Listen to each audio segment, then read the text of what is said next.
Hello, and thank you so much for tuning in to our live stream. I'm Apostle C.D. Brighter Sr., and I'm the pastor and founder of Temple of Praise here in Bartlett, Tennessee. I'm excited that you've joined us virtually, and I'd also like to invite you to join us personally here at the top at your earliest convenience. We have our Sunday morning worship every Sunday at 11 a.m. We also have Children's Church available for our children ages 11 and under. And then on Wednesday night, we have our prayer and Bible study. And we have youth classes available that night as well. So come out and bring the whole family. Let's enjoy Jesus together. In the meantime, I pray something is said in this broadcast that will bless your life and that will encourage you until we meet again. God bless you, and we'll see you soon.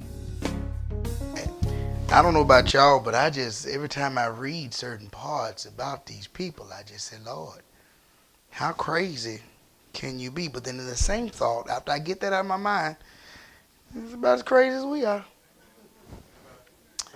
So it kind of makes sense. I'm going to try my best. I got another thought while I was standing here, so I'm writing that in my notes before we go on. So bear with me just one moment. All right, let's go back to where we are tonight. Y'all, we got some interesting people in the children of Israel. And you know what? We were adopted into the royal family, but it almost seemed like we fit in too well with some of the crazy things that happened. So we're going to talk about rebellion overall tonight. That's what we're going to talk about, rebellion. Lord knows I have been guilty of it. Lord knows many of you, if not all of you, have been guilty of it as well. And sometimes we read this and I think about, man, but how, look what God did for us. For them, how do you decide we're going to do something different just all of a sudden? And, like I often say, I don't want y'all to beat them up too bad because we do the same thing. The thought I just got was between you and God. And it's something I'm going to preach later on, and I think it'd be good for things like a pastoral appreciation or something. Because you'd be surprised how often as a leader you have to say, Lord Jesus, don't kill him. You really do. And I'm not trying to be funny or act like I'm above anybody. I am the leader, though, and it is part of the leader's job is to pray for your foolishness. And when we think about standing in the gap, we think about standing, they sick or they got this. But sometimes we are literally praying. I know that what they did was probably the dumbest thing in the world, spiritually. But God, I need you to spare them. Because I know what your words say. I know what that should mean. But God, I need you to spare them. Now, who the devil going to do that for me? That's what the member's supposed to do. Same thing. It's a circle. It's supposed to be the same way. I pray for you. You pray for me. We watch God change things, right? But that's the way it's got to be. But so many times, because when you're in error, you don't even realize how off you are. Amen. All you see is what you feel, what you think, and what you have. And as I was studying this, I was like, Lord Jesus, they don't need me beating them up because that's what happens to all of us. I can remember one of the main portions of rebellion for me. I didn't know I was wrong. I didn't feel like I was wrong. I felt like I was justified. And then when I started realizing I was wrong, I still tried to justify my wrong. It wasn't until I had to arm myself and admit, no, you're just wrong and you can't make yourself right, that you can start to see how foolish you really were. And you know what? If you just think back at most of us, it happens in our childhood, early 20s, when you think you got life figured out. The wisest people in the world is between 18 and 29. And nowadays it's going on up to 35, 40. And so we got it all figured out until we get to 41. And then we said, well, that was stupid. Well, that didn't make no sense. Why in the world? But when you're in it, you don't see how, not just off, but literally, you're in rebellion and don't know it. We always think about rebellion as an intentional thing. I can honestly say, I didn't intend to rebel to the extent that I did. I did not. My intentions weren't to, you know what, I'm going to wake up today and I'm just going to be contrary. I'm going to be rebellious. I'm going to do what I want to do. I'm not going to do. I'm not. That's not. I don't recall a day where that was my intention. But when you look back on it, it sure looked like it. Because how do you not see? But what the devil does is, and I've said it before, if you draw a straight line, if I'm walking toward the podium from here, well, everybody knows something wrong if I do this, right? Or if I do this, it's obvious, right? But if I'm right here and I'm coming to the podium and I make some steps, and you don't pay a whole lot of attention because, you know, now I'm talking to you, I'm going on with everyday life, a couple of years past, I'm going to the podium. I mean, I'm going to the podium. By the time I get where I think I'm going, there's the podium and here's me. And that's how the devil gets you. It's not a sharp turn at the fork. No. No, the road is headed seemingly. There's a way that seemeth right, but the end thereof, the ways of death. So rebellion is a really big deal. And so we saw a big case of this in chapter 32. Atheism is not our greatest danger, but a shadowy sense of God's reality is. Now that's the contention of a man named Harry Emerson. Harry Emerson Fosdick, actually is his whole name. And you know what? I agree. That makes sense. And I'm going to tell you why. We're going to talk about it. Our problem is not atheism. First of all, atheism, we know what that is, right? There's the belief that there is no God, right? There is no higher power. We just live, we do, we die, that's it, right? That's the belief of atheism. Very few atheists compared to the number of people in the world actually exist. There are some agnostics that don't have an opinion one way or another. They don't know. That's way more prevalent than atheism. But the real problem is neither atheism or the agnostic community. How many atheists do you really know? That which is destroying the moral fiber of our nation, weakening the Christian witness, and turning the saints into reflections of the club mentality of a secular age is a shadowy sense of God's reality. Now just let that image tumble around in your mind for a moment. A shadowy sense of God's reality. Everything is rather vague. Nothing is very strong.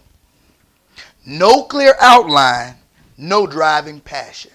Everything just whatever works. Many paths. All these things. That's what's destroying us. Our lack of commitment to holiness.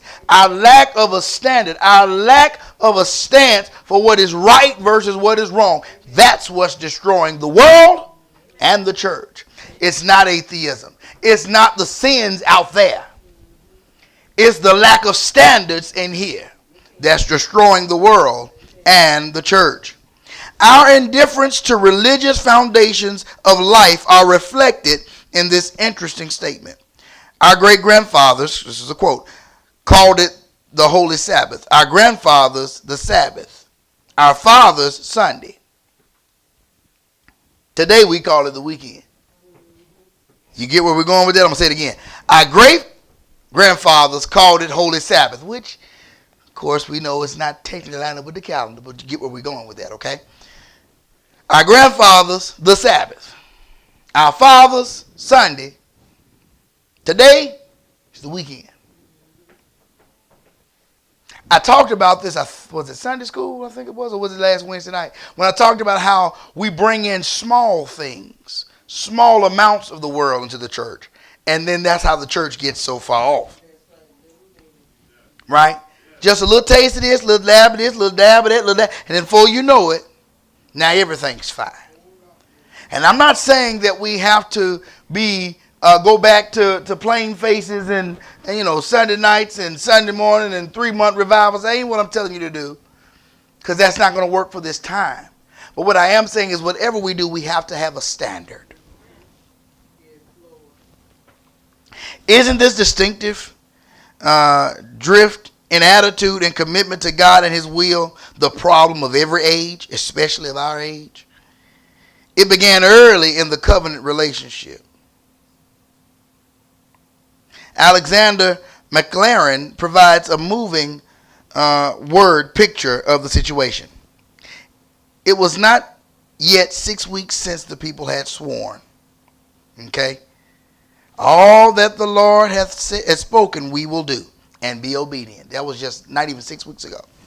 The blood of the covenant sprinkled on them was scarcely dry when they flung off allegiance to God. Such short-lived loyalty to him can never have been genuine.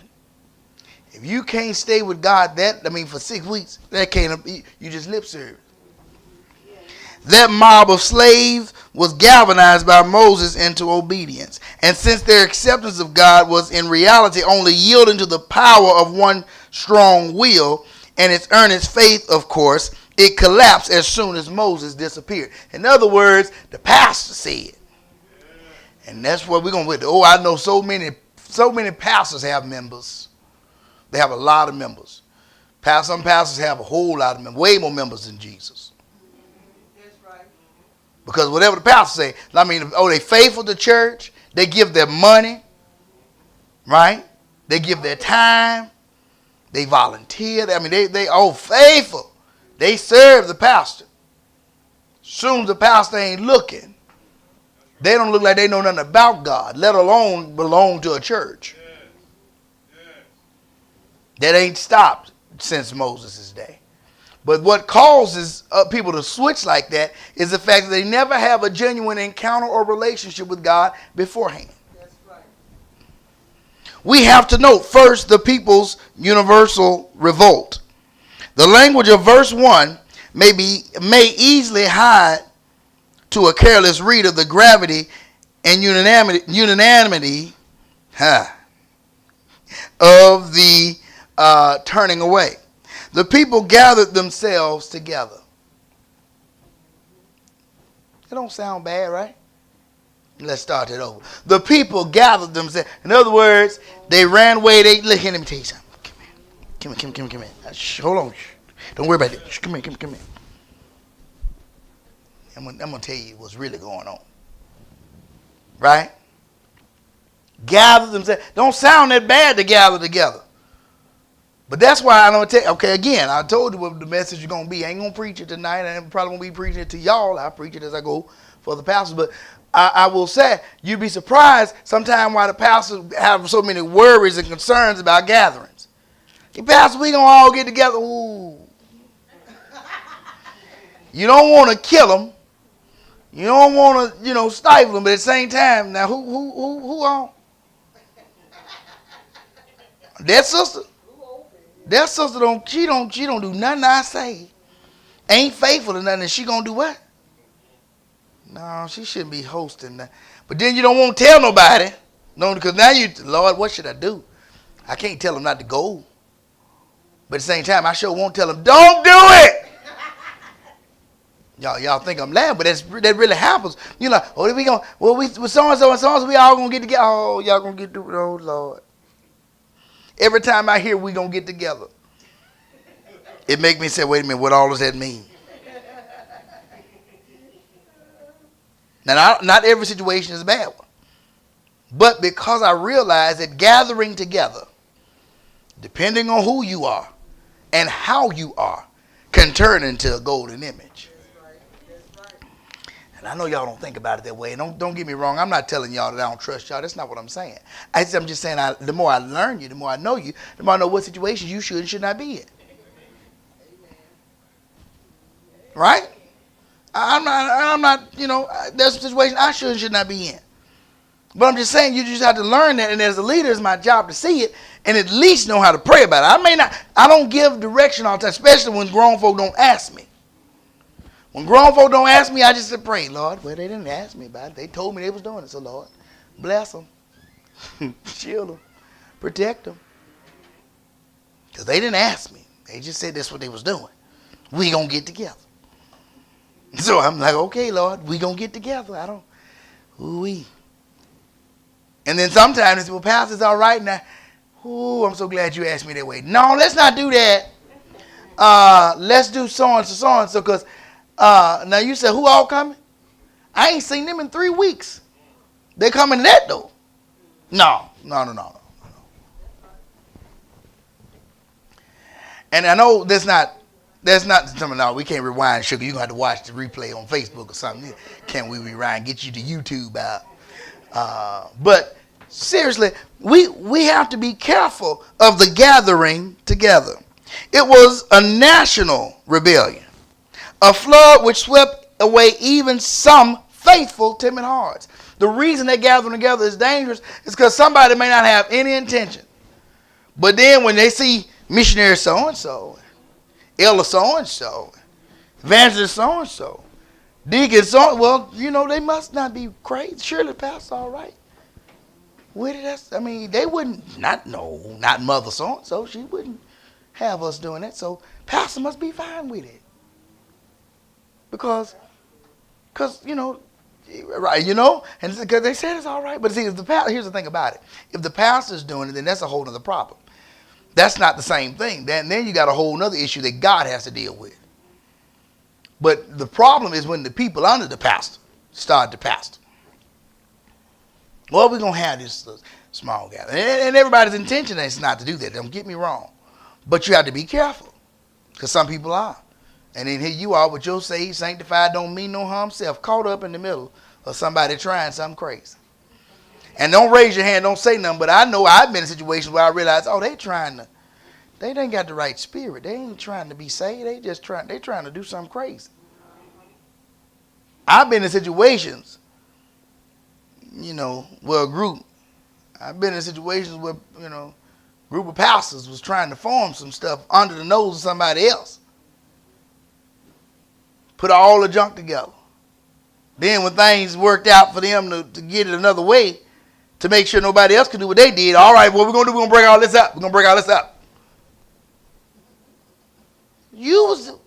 What? But since you got it another way, now you don't want nobody to do what you was doing. Well, we was all in the meetings. So what we need to do, don't gather no more. It's amazing how people work, ain't it?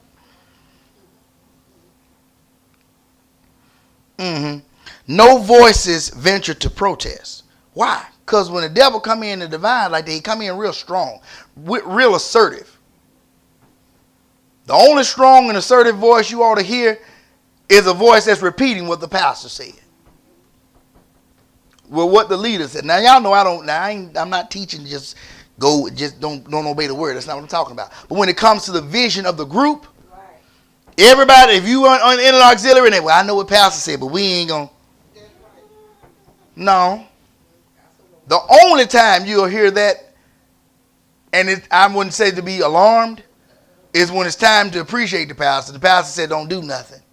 And you know what I'm saying? That makes sense. That all they try to do is love on it. Unless, because then, okay, that's not an evil intention. I can, think of times like that. The pastor said we can bless mother. We want to bless mother. So that's what we're going to do. But, the pastor didn't say bless mother and sister and brother. So I know what the pastor said, but we just going to go ahead and, right? Amen. You got to watch that. What in the world? Anyway, you got to be mindful of what folks is doing and their spirit behind it. I'm telling you, y'all better be glad ain't no cameras on the audience. Folks may be saved, but they ain't always sane, I tell you. See there? We like to have a good time. What were the elders who shortly before saw the God of Israel doing? What were they doing to be passive at such a crisis? Was there no one to bid the fickle multitude to look up to the summit overhead where the red flames glowed, or to remind them of a host of Egypt lying stark and dead on the shore? Was Miriam turned away too, and her song forgotten? We need not cast stones at these people, for we also have short memories. For either the terrible or the gracious revelations of God in our own lives. God have even blessed you and brought you out and saved you, and then you get a little bit of deliverance, and now you done forgot everything. And you want to do it your way. And I know what the word said, but I don't see nothing. I don't see nothing. I don't see nothing. If ever you say, I don't see nothing, I say it all the time. I mean, I get so tired of hearing the same time what they don't see. I don't see nothing wrong. Nobody asked you what you saw. Just because you ain't read right don't mean it ain't there. Stop telling me what you don't see. What does the word say about it? Because what you see ain't what I'm going to. I can't stand for God and say Sister Maxwell didn't see nothing wrong with it. So that's why I figured it was fine. Because she didn't see nothing wrong with it. I don't think that's going to get me far in the gate. First lady said it was fine. So I figured, since she figured, that everything was good. No, what does the word say about it? But we may learn the lessons that God's lovers have had that God lovers have had to set themselves dead against the rush of popular feeling. And that there are times when silence or compliance is sin. Going along with the masses can be sinful. Going along with everything that happens can be sinful. Not calling right and wrong is sinful. Amen. That's right. Can't go along with everything. Can't get along with everything. We have to be willing to stand against what ain't God. I hate to break it to you, but we used to say, and I still believe, if God hated, I do too. Amen. My mom used to tell us, God hate a liar, and I do too. Don't lie to me. I don't care what you done. You get in trouble, just go and look, you're in trouble. Don't lie about it. Because God hate a liar, and I do too. We don't like what God don't like. We don't get to stand with the masses. Well, we don't want to offend nobody. You know, people, everybody got a right. Look here. G.E. Patterson preached something. He better be glad he went on to heaven when he did, because it got so bad shortly after. He preached. He said, I don't mean no harm, and I'm going to get in trouble. But he said, I'm just quoting him, but I do stand and agree. Gay rights don't exist because ain't nobody got a right to be gay. That's right. That's right. We don't have to acknowledge that in the church. Now, what I mean now, I ain't talking about from a legal standpoint. I ain't talking about from the courts. That's on them. I'm talking about in the church. I don't have to honor nothing in the church. Because my Bible, what the church stands for, don't give it no rights. He said, let me put it to you this way. Take it on the other side. The adulterer got every right in his mind, in her mind, to sleep with somebody else. But they don't have no rights in the Bible. So we don't stand for it. The fornicator got every right, but not in the Word. Amen. So no, you don't get rights to be wrong. There are no rights to be wrong. We have to be holy, and we have to have a standard. Well, you'll never grow a ministry like that in 2021. G. Patterson Church was full. You can't preach like him, because you can't fill your church like him. Let me tell you something. If I don't ever fill a church like his, when I stand before God with however many members I die having, I want to be able to stand with my hands clean, knowing that I told the truth and stood for the truth, and then go with what you wanted me to do or what other people wanted me to do. Because if I stand like that, I can see his face in peace. But if I got 50,000 members and 49,998 of them ain't saved from nothing, what does it matter? What does it matter? When I stand before God, I'm going to have to answer. I'm going to have blood on my hands because I didn't tell the truth. I'm going to separate them in a minute. Not for one, but for the other. Now, what brings about rebellion? let's talk about the people's faithlessness. The longer Moses stayed on the mountain, now keep in mind, just less than 6 weeks had passed from, God, we're going to do everything you tell us to do. Just less than 6 weeks. The longer Moses stayed on the mountain, the more restless the people became. Did they believe that something had happened to Moses? Were they getting weary of his leadership? Without him present to keep reminding them of God's presence, did they doubt?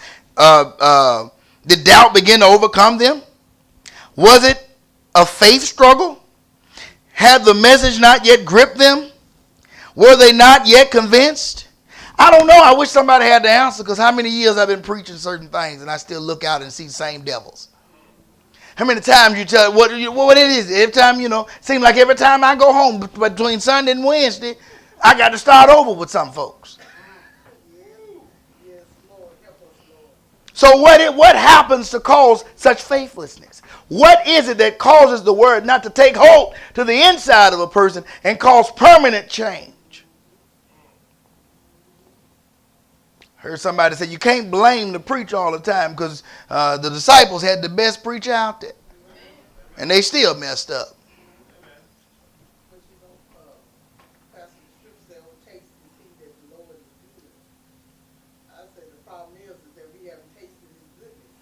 Well, that's just it. I agree to a certain extent. But then, it'd be some of the folks God done healed and blessed and delivered, and they still go do stupid stuff. Because they have a change of emotion, not a change of emotion. That's a good one. I asked God the same thing. He showed it to me like when people have gastric bypass surgery. You go and you get the surgery done, and you drop the weight. But if you don't do what it takes to maintain the weight loss, it'll all come back. But a lot of times you come back and you get heavy more. So that's what happens spiritually. We come in and, we get our help on the altar. But if we don't change it, we don't change our diet, change people we talk to, we deal with, it's all going to come back. It's going to come back worse. Because there's life after the altar. That's it. That's beautiful. You write that down to the preacher. I thought about, while she was saying it, one of my coworkers did a presentation for our leadership meeting. And she was talking about, how you can do a crash diet and, you drop 10 pounds real quick. She said the problem is when you stop that diet, all 10 of them pounds are going to come back with friends. And so then everything you done lost come back. And that's so true. The scripture puts it this way. The devils that are cast out of you go out. And then they come back and find the home garnished and clean. So they basically say, come on, let's have a party. We got a space. I'm familiar with the space. I know where the bathrooms is, the kitchen, everything. Let's go. And that's what happens. You're right. I feel like, it's not so much that they haven't tasted. I think all three of you put it together well. It's not that they haven't seen the goodness of God. They may have seen a little bit. They need more, but they haven't seen all of it. And then they have an emotional change, but not an inward change, and not a permanent change, because they don't sustain the lifestyle change. Emotional changes don't bring lifestyle changes. No, you got to have a mental change. Your mindset. It's not even about being delivered yet. It's about the mind and the will and the heart to be delivered. If you have that mind, that's why he said, let this mind be in you, which was also in Christ Jesus. If you have the mind of Christ and you have the heart of Christ, then the desires on the inside will change.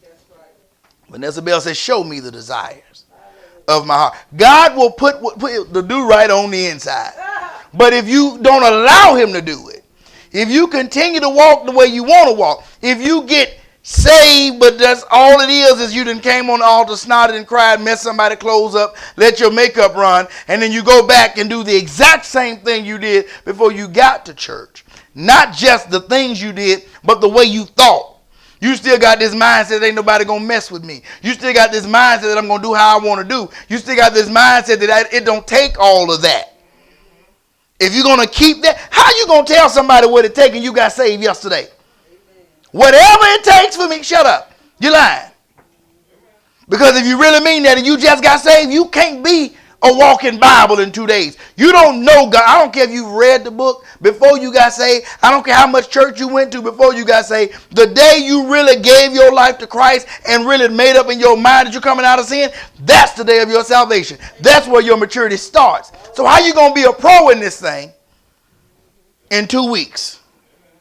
Can't nobody tell you nothing. Can't nobody teach you nothing. Don't mess with me.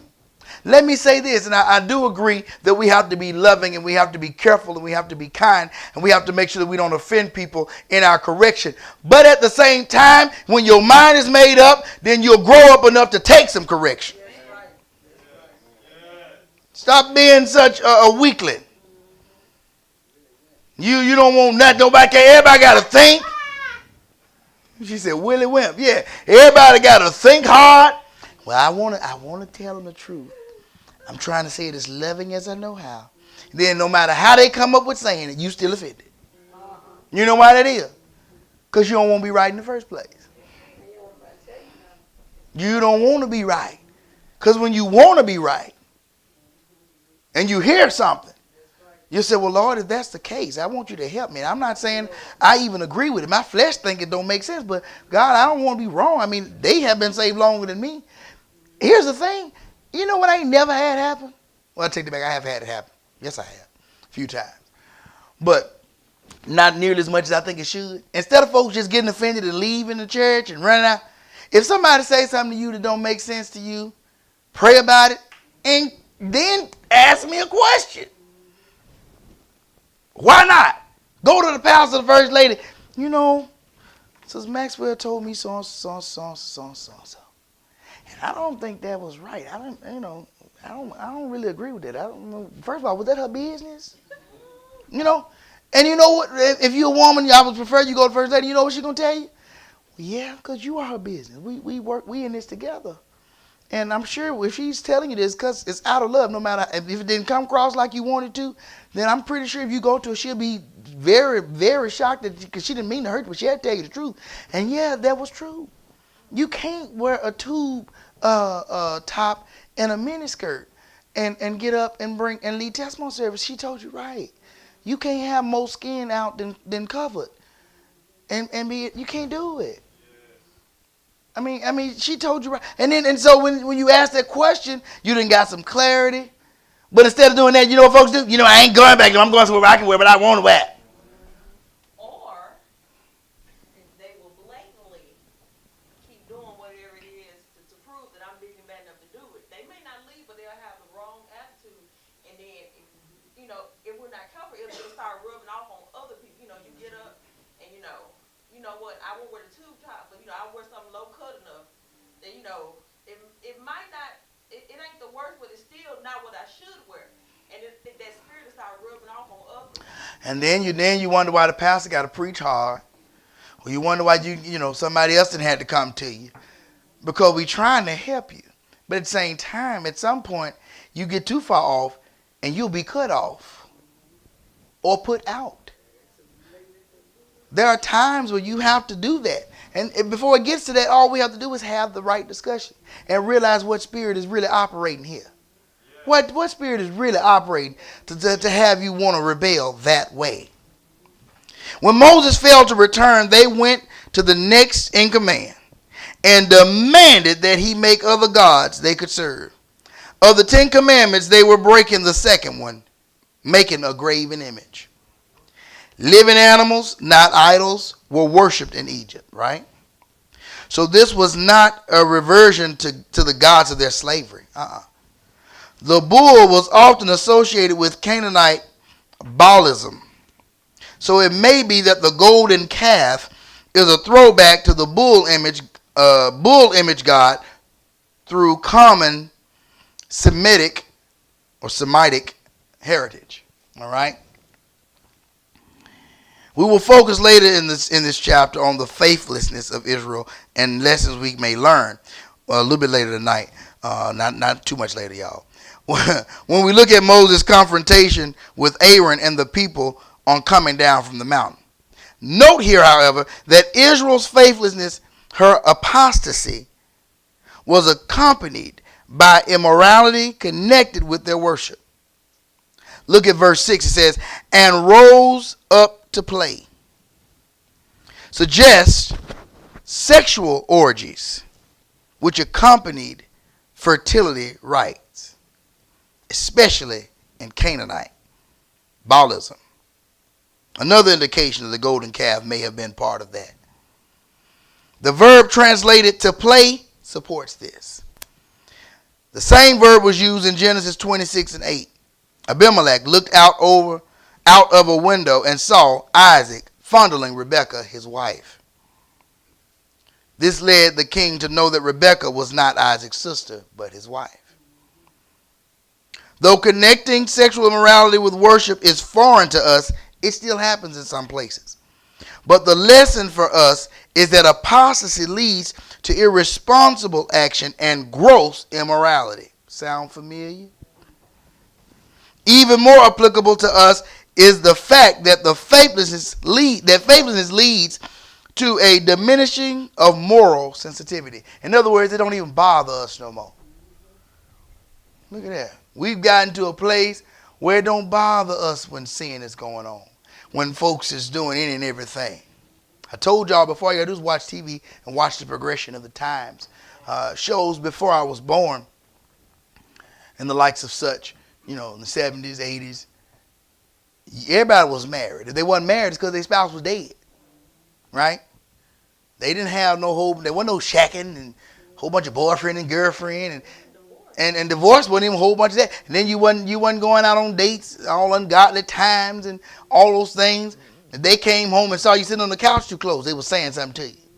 Now, you see what I'm talking about? Now, it's so ridiculous. What family show is there? Disney Channel. I don't even let my children watch Disney Channel by themselves. I want to know what's on Disney Channel. What's happening? You got to watch it. The times have changed. Now, here's a problem with that. We are not as sensitive. We have been, I want to say detached from the truth. So much so that we don't care anymore. Now, I know we've been desensitized, but I'm talking about detached. We don't have anything to do with the word and with the truth. I'm talking about the church. So much so that we don't even care that we are desensitized because we've been detached. Just being desensitized is different. That just means you've been exposed to it so much that you don't care anymore. No. It's not even just that. We don't even know the truth ourselves. You got folks questioning you got churches that's okay with this foolishness. You got folks shacking and going to church and ain't nobody bothering them. It used to be. It wasn't about the denomination. You just wasn't going to be proud about the fact that was your girlfriend. Married couples barely sit with their arm around each other, let alone you just coding. Take your arm down. Sit up straight. This ain't the love connection. I remember hearing, I still agree with the teaching too. I remember they used to teach us, I don't care if you are married. You don't have to be, now I ain't saying nothing wrong putting your arm around your wife. But I'm talking about, But I'm talking about when folks would get just, it don't make no sense. You got to back to your chair and you got to use they lap. You sitting in each other's lap. I don't care if you are married. This is not the place for that. There's a time and place for everything. God is way more important than that. Right? They taught that because here's the thing they would teach us, and I heard them say it. You may be married, but everybody in the church ain't. And they don't need to see that. You don't know what people are going through. And if eating meat offends my brother, won't do it in their presence. Now, am I saying act like you ain't got no wife and no husband? No, that's not what I'm talking about. You're missing the point. But I am saying when you start idolizing them, everything. Look now. Everybody, look here now. Y'all can barely get along anyway. You just faking. I'm going to tell you right now, I treat that like Instagram posts. That's just for the camera. I don't really believe. Y'all didn't barely want to ride in the same car. Now y'all can't be separated. Loose here. He's sitting all in his lap. He laying his head in yours. We in church. Sit up. Stop that foolishness. No, we used to do that. We used to hear people say that. You don't just play like that, y'all. Now look here now. It's okay to be, sit with just. But now I'm talking about y'all, and and you can tell the ones that just putting on just extra, just being ignorant. Stop that foolishness. Stop it now. Cut it out. Ain't it? It's all too warm. You're going to be sweating. Anybody want to be around either one of y'all out the while? Y'all don't sweat too much. Oh, I ain't going to make it through all this tonight. I ain't going to make it. As a matter of fact, for the sake of time, I'm going to cut off here. The people's faithlessness. We're going to pick up. We're going to stay in this chapter. And we're going to pick up with verse 7 next week. Because we're going to, let's go ahead and read it. I got too many more notes to go here. When I felt led to go to this, I got excited looking at this stuff. And I'm telling you, I'm enjoying the word. And I'm not asking us to go back to traditionalism. I'm simply saying, let's be mindful that we don't become faithless. And that we don't get in situations where, if God, not just the pastor, y'all know I'm not that type of person with just the pastor say, no, if God himself doesn't speak to you in a while, doesn't deal with you about something, how are you going to react? Are you going to lose faith? Because see, sometimes, you get used to God every time you go in prayer. He meets me there. Every time he meets. And then what if you go and he didn't meet you? You go and you praying and you just talking and you just there and you don't feel nothing. How many times can you do that? And then before you start wondering, should you be a calf? Not literally, but seriously. We talk about them, but it happens. I've said it before and I'll say it again. We are designed to be in spiritual connection with somebody. And when we're not connected to the right source, we'll reach out and try to connect to the wrong one. God bless you, those that joined us virtually. I pray something was said that is edifying to you, either by me or some of the members in the audience. Listen, we will be back on Sunday morning with our virtual service, so you can join us in person or virtually, and then we'll be back next Wednesday night to finish chapter 32. If you are available and able to join us next Wednesday night for the continuation of this, I invite you to go ahead and read chapter 32, get acquainted with it, study it, and we're going to pick up with verse 7 on next Wednesday night. Hopefully we'll finish the chapter. If not, we've already skipped ahead a little bit, so we got a little time. So we're going to take our time and get what we need out of chapter 32. All right, God bless you, and I will see you next time. Bye-bye.